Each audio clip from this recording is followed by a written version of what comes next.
Through tears that blur the ink, Emma Williams signs the divorce papers her husband shoves across the table at his family's Christmas party.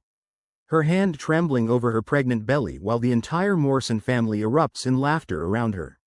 Her mother-in-law, Catherine Morrison, raises a champagne glass in mock celebration as Emma's husband, James, stands beside his pregnant mistress. Both of them smiling at the woman they're destroying.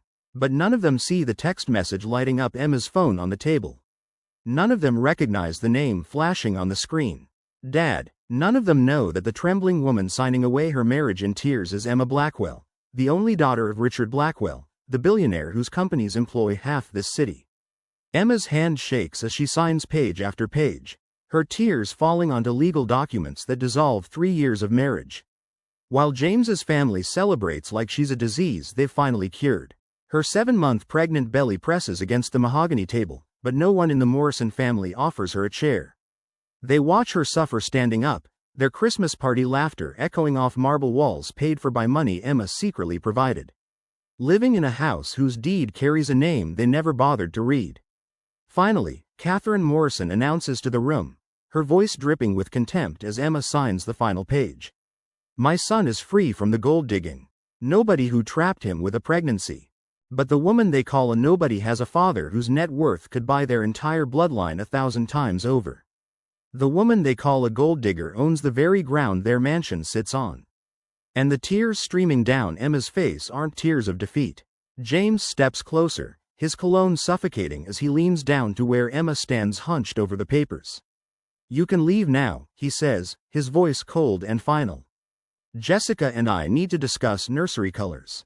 Jessica, his assistant turned mistress, laughs from across the room, her hand resting on her own pregnant belly, 6 months along with James's second child, conceived while he was still married to Emma. The room erupts in fresh laughter, James's brother raising his glass. To upgrades, he shouts, and the Morrison family drinks to Emma's replacement like she's already a ghost. Emma's fingers curl around the pen so hard her knuckles turn white.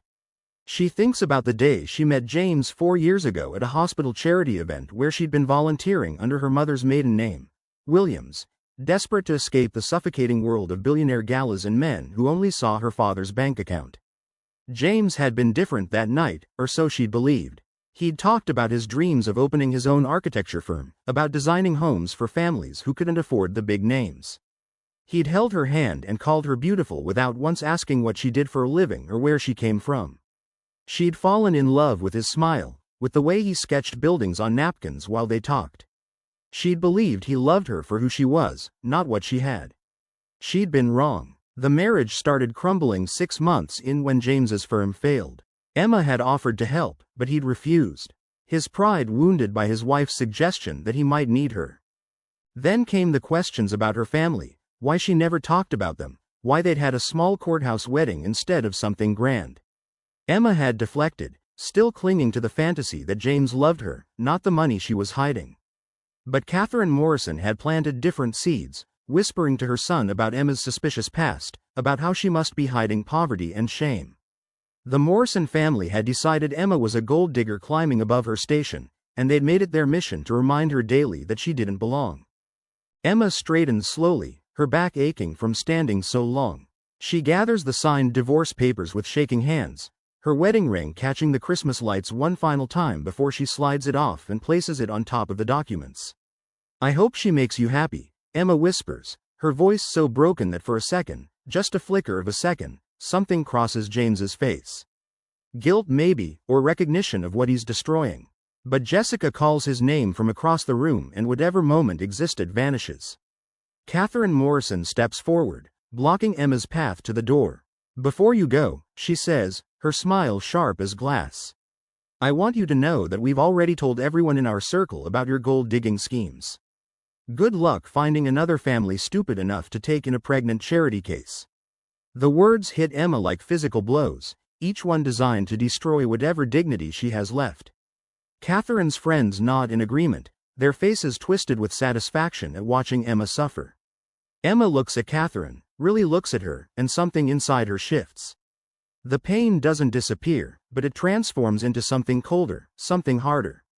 Thank you, Emma says quietly, and the words confuse Catherine enough that she steps back.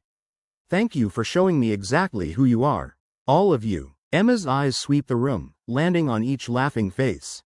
Each contemptuous smile, memorizing them. James's brother, his sister, his aunt, who'd sneered at Emma's grocery store clothes, his father, who'd asked point blank if she was after the Morrison family money, all $60,000 of it. Emma walks toward the door, her phone buzzing again in her pocket. Dad calling for the 15th time tonight. She'd stopped answering his calls 2 years ago when she'd married James, too ashamed to admit she'd chosen love over her father's warnings. Richard Blackwell had investigated James Morrison the moment Emma brought him home, and he delivered the truth with the bluntness of a man who'd built an empire by seeing through people. He's marrying you for what he thinks you'll become, her father had said. The moment he realizes you're not giving him access to our world, he'll show you who he really is. Emma had called her father controlling and cut contact, believing James's promises instead. She'd been a fool. Emma pushes through the Morrison family's oak doors and steps into December cold that steals her breath. Snow falls softly, covering the driveway in white that looks pure until you remember what's underneath. Frozen ground and dead grass. Emma walks to her car, a 10-year-old sedan she'd bought herself because James had said new cars were a waste of money, even as he'd leased himself a BMW with money she'd secretly funneled into his failed business. Her hands shake so hard she drops her keys in the snow. And when she bends to pick them up, her pregnant belly throws her off balance. She catches herself against the car, breathing hard, her tears freezing on her cheeks. The baby kicks strong and insistent, and Emma places her hand over the movement. "I'm sorry," she whispers to her unborn daughter. "I'm so sorry I brought you into this." She thinks about James demanding a paternity test 2 months ago, about how his family had laughed when she'd cried. She thinks about Jessica moving into the home Emma had bought, sleeping in the bed Emma had shared with James, raising her child in rooms Emma had painted. The betrayal burns through her hot and consuming until she can barely breathe through the pain. Emma pulls her phone from her pocket with shaking hands. 17 missed calls from Dad, 12 text messages. The most recent one reads simply, "Emma, please, I'm worried." She stares at those words, at the concern from the man she'd pushed away because she'd been too proud to admit he'd been right. Her thumb hovers over his name, but shame stops her. What does she even say? That she'd thrown away her family for a man who'd thrown her away the moment she became inconvenient. But her daughter kicks again, and Emma thinks about what happens if she doesn't call. What happens if she tries to handle this alone, pregnant and divorced and broken? What kind of mother does that make her? She presses call before she can talk herself out of it, and her father answers before the first ring finishes. "Emma." His voice cracks on her name and the sound breaks something inside her chest. "Emma, where are you? Are you safe?" "Dad," Emma whispers. And then she can't say anything else because sobs take over. 3 years of pain and loneliness and betrayal pouring out of her in the Morrison family driveway. She cries for the girl who thought she could have a normal life. For the woman who'd believed love could exist without money complicating everything. For the mother who has to tell her father she'd failed at the one thing she'd been so sure she could do on her own. "Tell me where you are," Richard Blackwell says, his voice steady and sure. The voice of a man who solved bigger problems than this, who's built empires from nothing. "Tell me where you are, and I'll come get you. We'll fix this, Emma. Whatever happened, we'll fix it."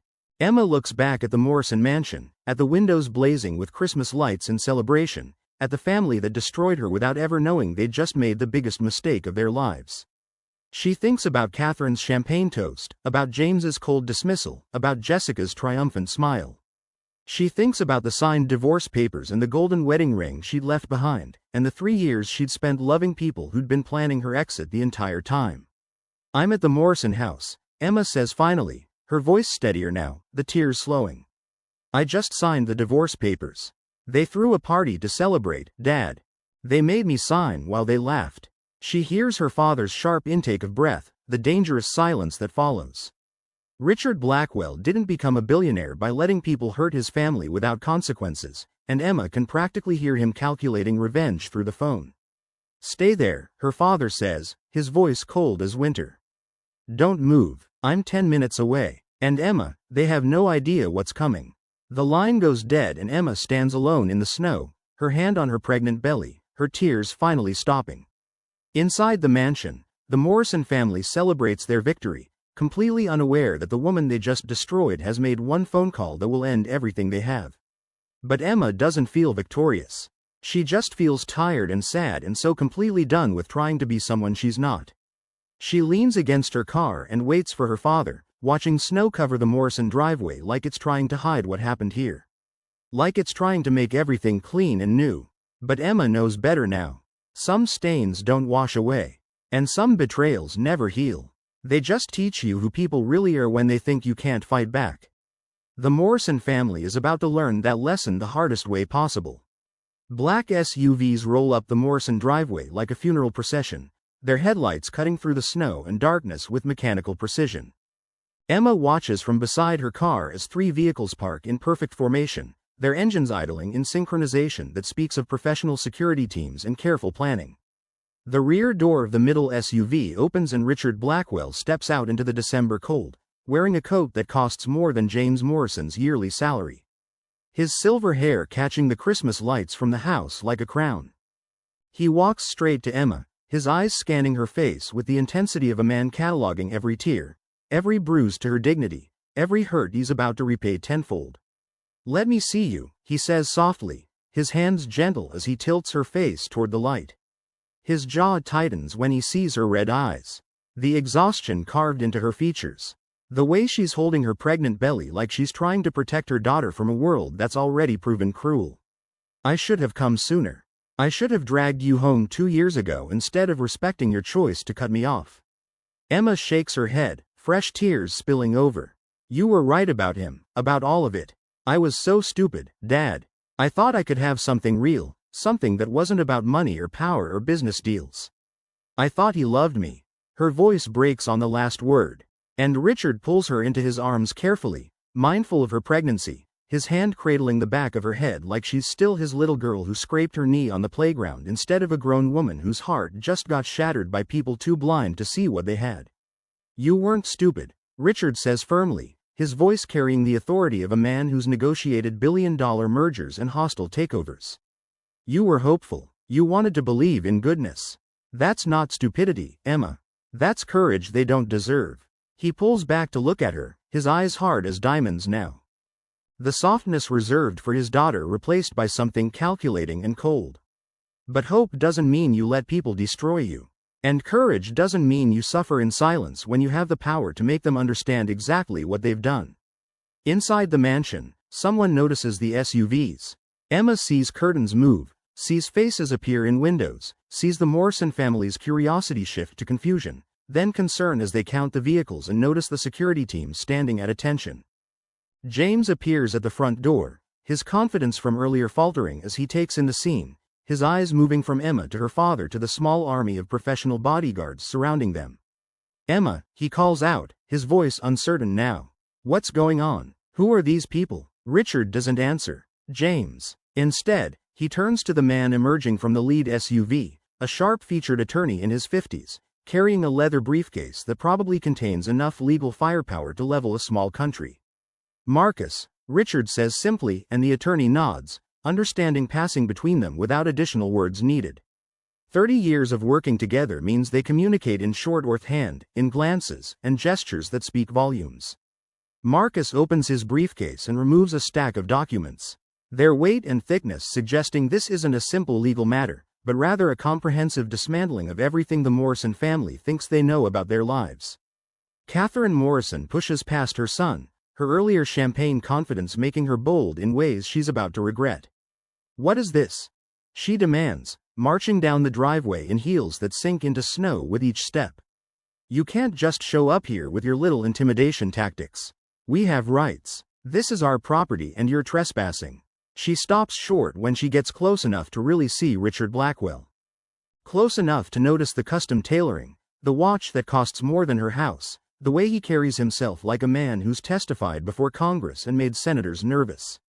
"Your property," Richard repeats, his voice dangerously quiet. "That's interesting, Marcus. What does the deed to 1247 Maple Ridge Drive say?" The attorney doesn't even need to consult his papers. The property is owned by Blackwell Holdings subsidiary Evergreen Properties LLC, purchased 18 months ago through a private transaction.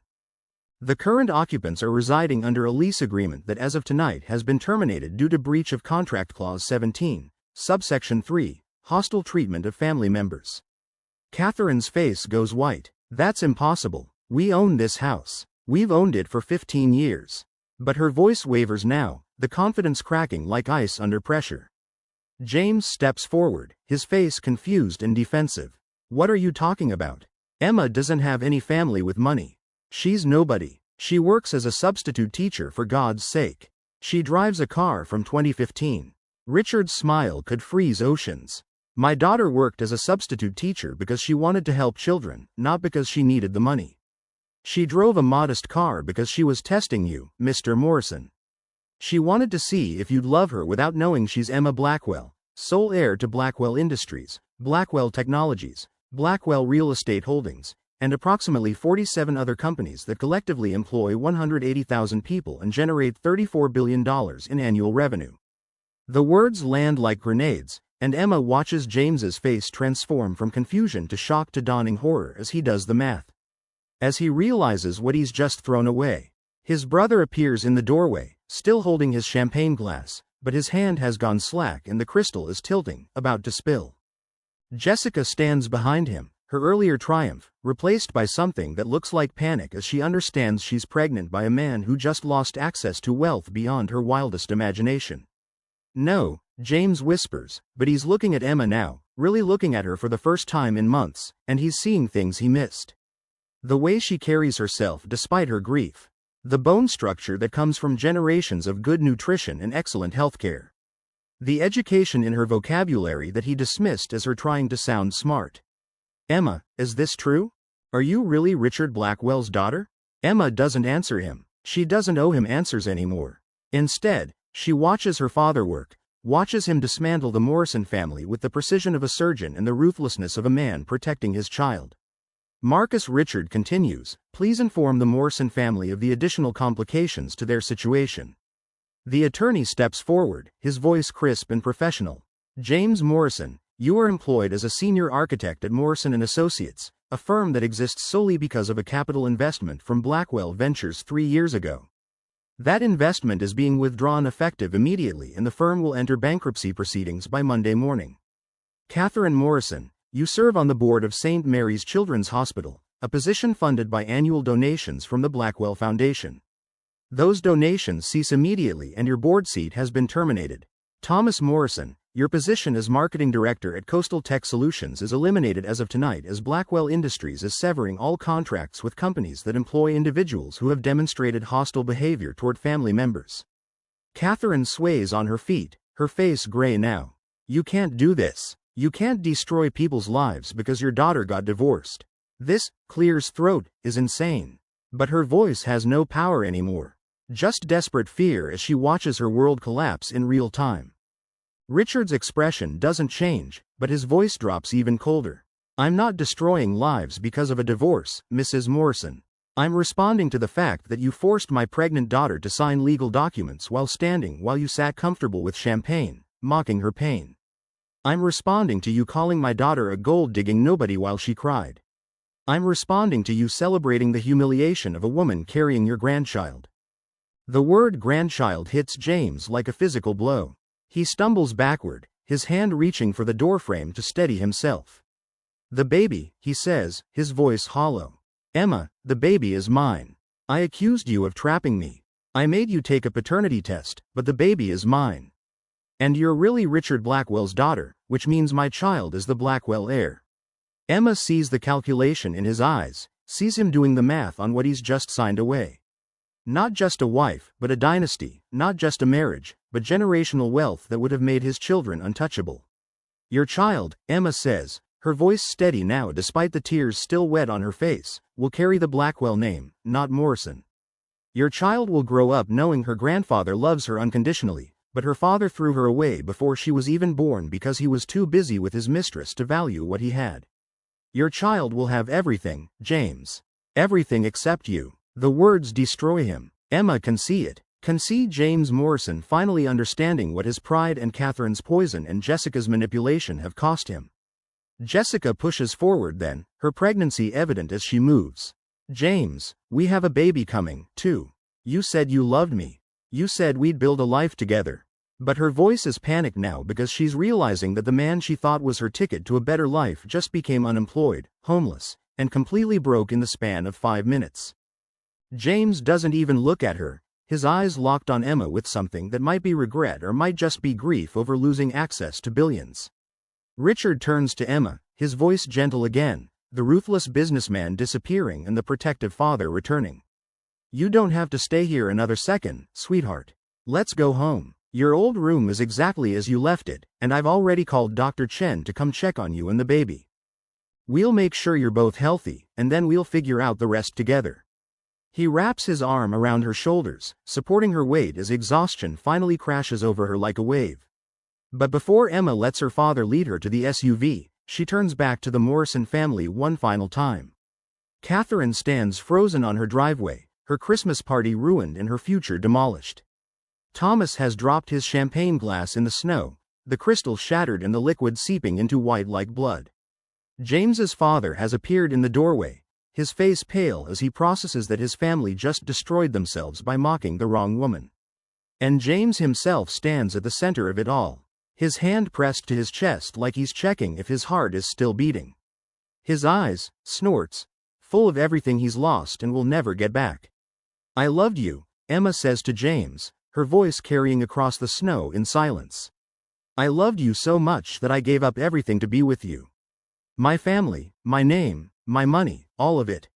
I wanted you to love me for me, not for what I could give you. But you never did you? You loved what you thought I could become, not who I was. You loved the idea of moving up in the world. And when you thought I was pulling you down, you threw me away like I was nothing.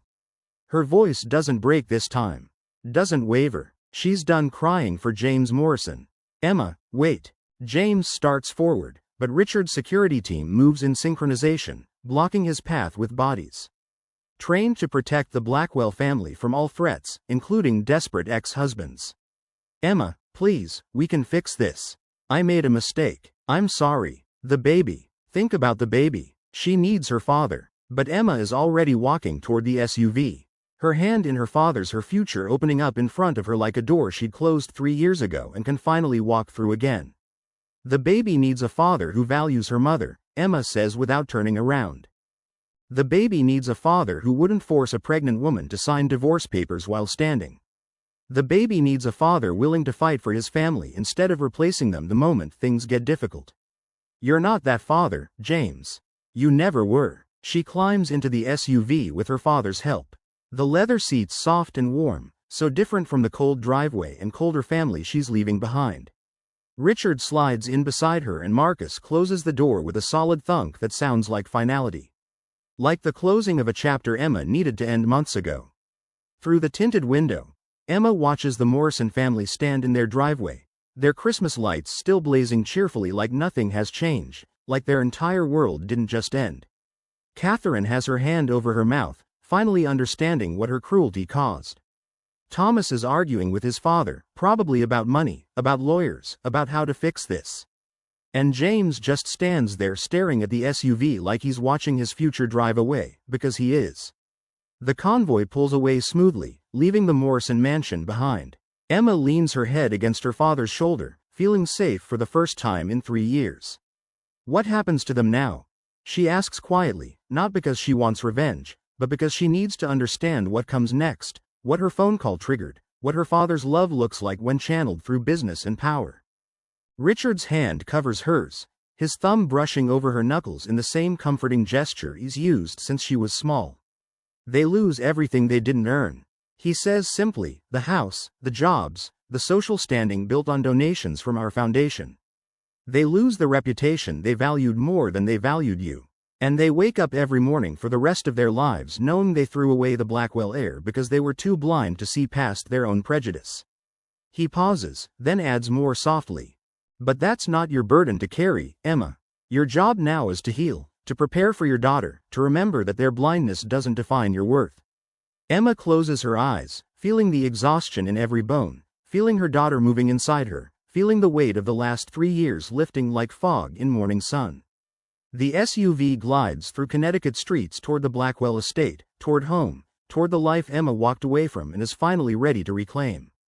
Behind them, the Morrison family faces a Christmas morning that will arrive with eviction notices and termination letters and the complete destruction of everything they thought they had. But Emma doesn't look back anymore. She's done looking back. She's looking forward now toward her daughter's future, toward her own healing, toward the family that never stopped loving her, even when she pushed them away. The divorce papers are signed. The marriage is over. But Emma Blackwell is just beginning. And the people who tried to destroy her are about to spend the rest of their lives wishing they'd offered her a chair. 6 months pass like pages turning in a book Emma thought was finished, but is actually just beginning a new chapter. She stands in the nursery of the Blackwell estate, sunlight streaming through windows that overlook gardens her daughter will someday run through, her hand resting on the crib where 3-week-old Grace Blackwell sleeps peacefully. The room is painted soft yellow, filled with toys and books and every comfort money can provide. But more importantly, filled with love from a grandfather who spent the first hour of his granddaughter's life crying tears of joy while holding her tiny hand. Emma hears the sound she's been waiting for. Her father's footsteps in the hallway, steady and sure. Richard appears in the doorway, holding a folder, his face carefully neutral in the way that means he has news Emma needs to hear but won't like. The final reports, he says quietly, moving to stand beside her at the crib. Both of them watching Grace sleep with her small fists curled against her chest like she's already fighting the world. Emma doesn't ask him to summarize. She already knows most of it from Marcus's weekly updates. But hearing it all together hits differently. The Morrison family lost everything. The house was auctioned to pay debts they'd hidden for years behind borrowed wealth and maxed credit cards. Catherine's charity position disappeared along with her social standing when people realized the Blackwell Foundation had been her only claim to importance. Thomas moved back in with his parents until they couldn't afford their apartment either. All 3 of them now living in a 2-bedroom rental across town that costs more than they can manage. James's architecture firm collapsed spectacularly, taking his professional reputation with it. And now he works at a mall kiosk selling phone cases for minimum wage, while Jessica, who left him the moment his bank account hit zero, raises their son alone on government assistance. He's been calling, Richard says carefully. And Emma's hand tightens on the crib rail. Every day for 6 months, he leaves messages. He sends letters. He's begging to meet Grace to apologize, to explain. Richard pauses, his voice heavy with the weight of a father who wants to protect his daughter from more pain, but knows some decisions aren't his to make. The legal team says we can block him completely. Parental rights can be terminated given his abandonment, his forcing you to sign divorce papers while pregnant, his documented cruelty. You'd never have to see him again. And Grace would never have to know he existed. Emma looks down at her sleeping daughter, at the tiny person who has her father's nose and Emma's eyes, who will grow up with every advantage, but also every complication of being a Blackwell. She thinks about James, standing in that driveway, watching everything he'd destroyed drive away. Thinks about the messages Marcus plays for her sometimes, where James's voice breaks with genuine regret. She thinks about what kind of mother she wants to be, what kind of woman Grace should see when she looks at her example. No, Emma says finally, her voice steady. Grace deserves the truth when she's old enough to understand it. She deserves to know her father made terrible choices, but that I chose not to perpetuate pain. Block him for now while she's small and I'm still healing. But someday, when Grace asks about her father, I'll tell her the truth without poison. I'll tell her he was weak when he should have been strong. But that weakness doesn't mean she's not loved completely by the family who showed up. Emma touches Grace's sleeping face, marveling at skin so soft it seems impossible. She'll know her grandfather walked through fire for us. She'll know her mother survived heartbreak and came out stronger. And she'll know that revenge isn't healing. It's just another kind of pain. Richard's eyes shine with tears he doesn't hide. You're a better person than I am, he says, pulling Emma into a gentle hug. I'd burn everything James Morrison ever touched and feel no guilt. Emma laughs softly against her father's shoulder. The sound lighter than it's been in years. You already did burn everything he touched. Dad, you just left him alive to learn from it. They stand together in the nursery. 3 generations of Blackwells in one room. The past healed and the future sleeping peacefully in yellow sunlight.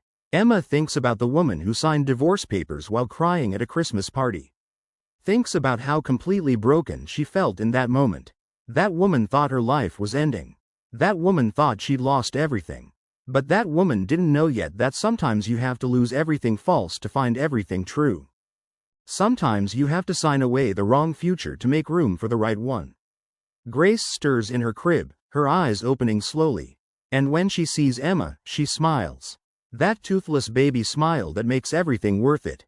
Every tear, every heartbreak, every moment of pain that led to this perfect morning. Emma lifts her daughter carefully, breathing in that new baby smell, feeling tiny fingers grip her own. "Hello, my love," Emma whispers. "Welcome to your beautiful life." Outside, snow begins to fall, covering the Blackwell estate in white, making everything clean and new. And somewhere across town, James Morrison probably watches the same snow and thinks about the family he destroyed, about the daughter growing up without him, about the moment he signed away the most valuable thing he'd ever have. But that's his story to carry now, his lesson to learn. Emma's story is different. Emma's story is about a woman who survived betrayal, reclaimed her power, and chose to build something beautiful from the ashes of what tried to destroy her. That's the story Grace will inherit. Not one of revenge, but one of resilience, not one of bitterness, but one of strength. And when Grace is old enough to understand, Emma will tell her that sometimes the people who try to break you accidentally set you free instead. And that freedom, that fierce and hard-won freedom, is worth everything it costs. Where are you watching this from? Drop your country or city in the comments below. And if this story touched your heart, hit that subscribe button and turn on notifications so you never miss stories of strength, redemption, and the kind of justice that reminds us that dignity can never be taken, only given away. More powerful stories coming.